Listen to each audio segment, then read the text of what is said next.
JSON is incredibly fast at parsing JSON files. All you need to do is pip install JSON and you're good to go. As you can see as well, it has a very similar interface to the standard JSON library in the standard lib, except it doesn't have load and dump, so you do need to use loads and dumps. But as you can see here, we have our script. We also have an input file and an empty output file. If we were to run this, we would see that JSON has successfully loaded and parsed the file, and it's also output it into this output file using the dumps method. We can then use this benchmark to get an idea of how much faster JSON is than the standard JSON library. And if we run this, we can see that it's 4.5 times faster to load a file 100,000 times. As you can see here, we have a function that determines whether a letter is in any of the given words, but currently it can only take word 1 and word 2, which is good if you want 2 words, but not in other situations. If you wanted the function to be more versatile, you could instead pass it as args like this, and then we can replace this tuple with args, and then suddenly this can take as many words as you want. So we have hello, world, cool, and then we can get rid of that here. If we run that, we can see that it works as expected. You can also do the same with keyword arguments. So if I pass this here and then print it out here, and then I add a keyword argument here, we can see that it runs and it prints it out fine. Here we have a list of names, and down here we're creating a new list with the uppercase variants of them. As you can see, it works just fine, but it's not the cleanest way we could do it. If we wanted to improve this further, we could pass on like this, to use a list comprehension. Now it's doing exactly the same thing as before, but just on a single line. It's also a performance improvement over the other implementation, as list comprehensions are optimized. Python's import system holds a lot of secrets. One that everyone probably knows is import this, which simply just prints the Zen of Python to the terminal. The next is import anti-gravity, which when run, opens a webcomic in your browser. Next is the first of our Dunder future imports, barriers fluffle. If you do this, the previous inequality operator won't work. Instead, you'll need to use the diamond operator. It's worth noting this only works in the interpreter shell. The next is from Dunder Future import braces, which simply just says, not a chance. Again, this will only work in the interpreter shell. Finally, we have import Dunder hello, which has a main method which you can call to simply print hello world to the terminal. On Python 3.9 and below, this will actually print it on import. Lambdas can save you a lot of time and effort in Python and help you clean up your code. For example, here we have a list of names and a function that checks whether any given name has letter E, and then we filter our names using this function and print the list. This works perfectly fine, but we can clean it up by using a lambda. And we can do that simply by replacing this contains equal with this lambda. We can get rid of this function, and then suddenly we're using a lot less lines of code. If we run this, we'll see that it works just fine. It's particularly useful in a lot of other built-ins such as reduce, map, and sorted. Number can be used to significantly speed up intense mathematical operations. So for example here, we're using the Monte Carlo algorithm to estimate the value of pi. And if we were to run this benchmark, we can see that it takes Python about 1/10 of a second to run with 1,000 samples 1,000 times. However, if we just import the JIT decorator from number and then provide it as a decorator here and then run that script again, we can see that it takes significantly less time. And this is because number is using a just-in-time compiler to compile this code at runtime. You may not know this, but you can actually overload operators in a custom class to add functionality. Take this box class, for example. If we wanted to print the contents of the box in a human-readable form, we could use the dunder string method, like so. If we wanted to add items to the box, we could use the dunder add, like so. You could also use the dunder sub to remove items from the box. If you wanted a convenient way to check if a particular item was in a box, you could use the contains dunder method to do that. And finally, if you wanted to iterate over the items in a box, you could use the dunder iter method, like so. In Python, it's not uncommon that you might be dealing with rather large numbers, but this isn't as readable as it could be. If you wanted to make it more readable, you can include underscores in the variable, and suddenly you can read it in here, and it's unaffected in the code. If you wanted to make the printed result more readable, you could use the formatting syntax, either using colon comma to include 1,000 separators as commas, or colon underscore to include them as underscores, as shown here. If you want to compare the performance of 2 or more solutions, then timer is definitely where you need to be. As you can see, I have it set up right now to compare the difference between list comprehension and using the filter built in, with the top line of each being the statement to run. You can also put in some setup that isn't included in the time. I'm just using it to put our fruits list in the namespace. This is one of the 2 ways you can do it. You can also choose how many times the test should be run. The default is 1,000,000. And you can also provide a series of globals. And this is the other way you could do this if you wanted to. If we run this now, we can see that list comprehension is clearly faster. If you want to make the test even more accurate, you can use repeat instead of time it, which runs the test multiple times and allows you to get rid of any variance. When you're running it, just make sure to get the minimum time of all the runs. Functools.reduce is a really nice function. In this example, we're taking a series of numbers and using reduce to add them all together. It takes a callable and the list, and the value that's being tracked is passed in as the first argument, and the next element in the list is passed in as the second. And then finally, it returns a single variable. So in this instance, it starts with 1, adds 2 to it to get 3, adds 3 to that to get 6, and then 10, and then you can see, finally, 15. A huge number of Python built-ins are just reductions under the hood, so sum, min, max, and filter are all examples. Abstract-based classes are a great way to add control over what subclasses can contain. Here we have an animal abstract class that defines an abstract method. Underneath, we have 2 subclasses of that class. We've already implemented dog, which works fine, but if you try and implement cat without implementing cat.speak, we can see we get an error. And if we try and run this, we actually get this error in the interpreter as well. The only solution is to actually implement the abstract method that the abstract base class wants. If you prefer, you can also chain this with property, although it also works with static method and class method as well. If you are looking to implement class properties, you may reasonably come to the conclusion that chaining the property and class methods decorators would be the way to do it. However, while this does work, it does have unintended consequences. You can read more about those in the comments. And so it's been deprecated. Without an official replacement coming in Python 3.13, what can you actually do to achieve this? One of the ways you can do it is by putting your properties in a metaclass and then setting the class's metaclass to that metaclass. And you can see it works just fine. Class methods can provide really convenient interface to your users. Let's say we had this profile.json file and then this class. We could force the user to load this file themselves and then pass all the keyword arguments through. Or we could provide them with an interface that will simply just create the class from a JSON file. And that's what this class method is really good for. It takes the class and then any other parameters, and then it returns a new instance of that class.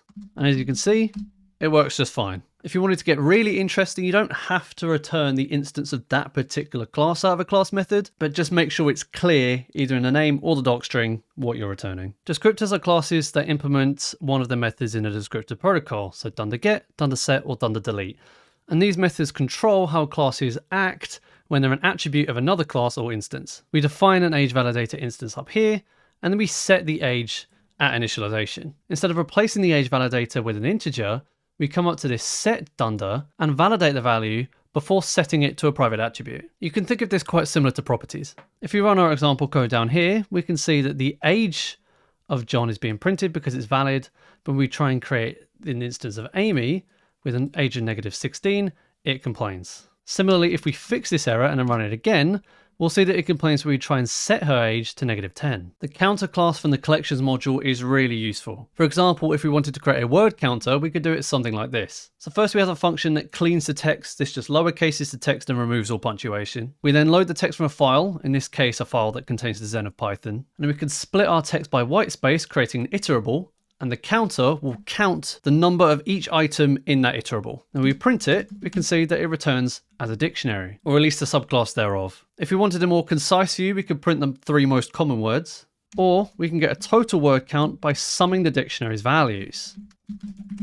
We can see there's 143 words there. This is a function that captures the locals of any function you decorate it with. It works by creating a new profiler which listens for the return event and then sets the function locals to the function locals of the function at the time at which it will return. It then runs the function and then returns the result of it, as well as the function locals back to the user. After that, you can import it into your script and run it like this. And if we were to do that, you can see we get the result as what we would expect it to be, as well as all the function locals in a dictionary. With the exception of max, which is our input argument, we wouldn't be able to access any of these other variables otherwise. This is particularly useful for testing, as you can test the internal state of a function without having to modify the interface. Here we have a list of fruits, and here we're getting the third fruit in the list by indexing that list. If we run that, we can see that we get the third fruit is cherry, which it is. However, if you tried to do that on an iterator or a generator, we'll see that it wouldn't work because an iterator and a generator are not indexable. So how would you do this? Well, the solution is iSlice. You can't get a specific item out of an iterator, but what you can do is slice it and then grab the first element of that slice. And now if we print this, we can see that the fourth root is Kiwi, which it is. This is not how you should be working with temporary files in Python. Instead, you should use classes from the temp file module, such as name temporary file and temporary directory. These provide a way of creating temporary files in Python that's much more secure than just writing a file to /temp. Both support the context manager protocol. So as you can see, we have a name temporary file with an optional suffix and a temporary directory down here. If you're on the script, then you can see that we're creating temporary files and directories, and they exist while they're in the context block, but get deleted once the context block has exited. You can also combine the two and create a temporary file inside a temporary directory. As you can see, that works pretty much as you'd expect. Here we have a dictionary containing information about John and a print statement that prints it in a human readable format. You'll notice that we're formatting it by unpacking the dictionary and sending those as keyword arguments to format, but we could use format map instead and pass the dictionary outright. This is a slightly more readable version and achieves the same results. It's also faster than .format because you don't have to do the dictionary unpacking step. Python 3.13 is getting a brand new REPL, and there are a number of cool features that make this really exciting. The first of which is the same colorized prompts as you got in error messages, as you can see here. The second is multi-line editing. So here you can see that I've made a mistake on this third line, and I've made a typo saying that x should equal y when it doesn't. In previous versions of Python, I would have to hit up multiple times to reconstruct each line, but in this, I can just hit up once and the whole thing comes back and I can correct it. And finally, those old pesky commands that only worked as functions now work as intended. This is a tuple of integers, which should be an immutable type, but if we add the number 6 to this tuple, we can see that it actually works. So why is that? Well, the truth is we're not actually adding an integer to this.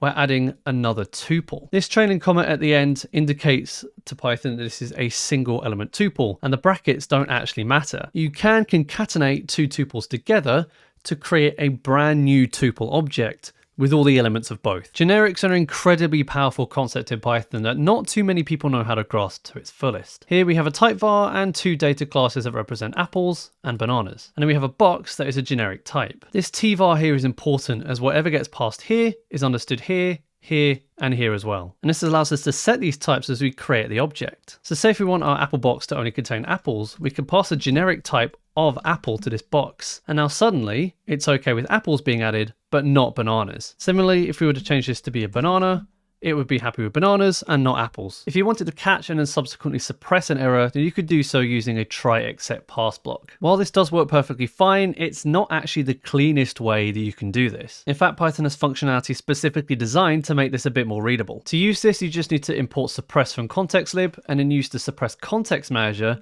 to suppress the zero division error when it comes up. And as you can see, this will work exactly the same way and suppress the error. Properties are an essential thing to know in Python, and one of the ways you can use them is to manage private attributes. So in this profile class, we have a private age attribute and then a property that can fetch it, a setter that can set it but also validate it, and then a deleter which can set it to 0. But because of this property decorator and the subsequent setter and deleter decorators, this works like an attribute and not a method. So we can simply access it like this down here. So if we create our profile, print the original age, and then set and delete the age and print those, we can see that we start with an age of 25, which is what we passed in. We then get an age of 30, like we've set here, and then our custom deleter logic has set the age to 0. If you like iterators but wish it had more functionality, then more iterators is the perfect library for you. As you can see from what's scrolling by, there are a lot of functions, 151 to be precise at time of recording, which far outdoes iterators' measly 21. Some of my favorites are bucket, which allows you to group elements based on a condition, collapse, which can flatten a list of any nested level, and windowed, which allows you to create a sliding window across your iterable. Decorators are amazingly useful in Python, but a lot of people get confused by them, so let's take a quick look. If you wanted a decorator to find out how long a function took to execute, you could do something like this. It's important to note that decorators are just functions in themselves and always take a callable as the first argument. You then have an inner function which becomes this function when you decorate it. In this case, we just get the time, run the function, get the time again, and then print the difference. To apply this to our factorial function, we would use the @ sign and the word timer, which is the name of our function here. And now we've done this factorial function is actually this wrapper function. If we were to now call this function with a value of 10, we would see that it took 1,667 nanoseconds, which is what the decorator has told us. It's important to note that this is just syntactic sugar, and you can actually achieve the same thing by calling the timer function directly, passing a callable to it, and then passing values to it like this. For more information, including how to make a parameterized decorator, check out the related video. You may not know this, but metaclasses are surprisingly useful in the field of class properties. Between Python 3.9 and 3.13, you could create a class property like this by decorating a property with a class method decorator. Now, as you can see, this functionality is deprecated, and that's because it's buggy as hell. If I were to call the help function on this class, you'll see that it calls this class property many times before getting to the help. However, if we restructure this so this property is now defined as part of our meta class, and therefore will be passed to the config as a class property, when we run the script, we won't get the same error and the help will load immediately. The message spec library allows you to work with JSON, TOML, YAML, and message pack data incredibly quickly. Here we have some example data, and we're just writing to and reading from a file. The comments indicate the equivalent in the JSON standard library module. If we were to run this bit of code, we see we get our input back as we're writing and reading from a file. But we can look in this output.json and see that it's there as well. And if you don't want to work with JSON, that's fine. You can work with TOML, you can work with YAML, and you can work with message pack data as well using the same unified interface. Here we have a simple utility function with some examples in the doc string. But what if you wanted to turn these into tests? Some languages, including Rust, are known to have this out of the box. But little do people know that so does Python. It comes in the form of the .test module, and you can run these tests using something like this. So here we're just importing the module, and we're telling it to test our module. If you run this file now, we'll see we get no output, and this is because all the tests have passed. However, if a test fails, like it would up here, it runs and we get an output. We can also force it to provide an output by using a -v flag. Enums are a really great way to introduce structure and non-binary choice into your program. A simple example could look like this, where you have a game state that's either paused, playing, or game over. This would allow you to do something like this, where you could check if your game state is playing, paused, or game over, and run logic depending on that. Enums have some pretty funky syntax as well, so you can print the enum, print its name or its value, and then you can construct it using both the value and its name. And if you run this, we can see what each do. This is probably the simplest Discord bot you can make in a library called Hikari. So we import Hikari here, and then we import Crescent as well, which is a command handler. Hikari is a modular library, so you can add whatever command handler you want. We just set up the bot, and we pass that to the command handler's client so it can do all of its setup. Here we're just creating a really simple pin command using decorators and a callback, and then we just run the bot using if done_name equals done_main. And then once we do that, the pretty output is not going to render on a window of this size. But if you just overlay Discord on top, then we can get the pin command here, and you can see